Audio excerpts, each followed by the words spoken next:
নমস্কার। আজ একটা হাসির কবিতা বলবো, সুকুমার রায়ের লেখা কাতুকুতু বুড়ো। আর যেখানে যাও না রে ভাই সপ্তসাগর পার, কাতুকুতু বুড়োর কাছে যেও না খবরদার। সর্বনেশে বৃদ্ধ সে ভাই, যেও না তার বাড়ি, কাতুকুতুর কুলপি খেয়ে ছিঁড়বে পেটের নাড়ি। কোথায় বাড়ি কেউ জানে না, কোন সড়কের মোড়ে, একলা পেলে জোর করে ভাই গল্প শোনায় পড়ে। বিদঘুটে তার গল্পগুলো, না জানি কোন দেশি, শুনলে পরে হাসির চেয়ে কান্না আসে বেশি।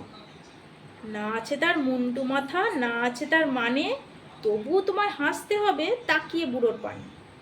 কেবল যদি গল্প বলে তাও থাকা যায় সয়ে, গায়ের ওপর সুরসুরি দেয় লম্বা পালক লয়ে।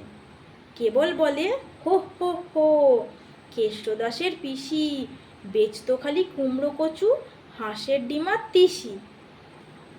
ডিমগুলো সব লম্বা মতন, কুমড়োগুলো বাঁকা, কচুর গায়ে রং বেরঙের আলপনা সব আঁকা।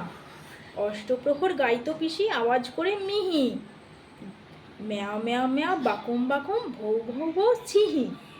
এই না বলে কুটুত করে চিমটি কাটে ঘাড়ে, খ্যাংরা মতন আঙুল দিয়ে খোঁচায় পাঁজর হাড়ে। তোমায় দিয়ে সুরসুরি সে আপনি লুটোপুটি, যতক্ষণ না হাসবে তোমার কিচ্ছুতে নাই ছুটি।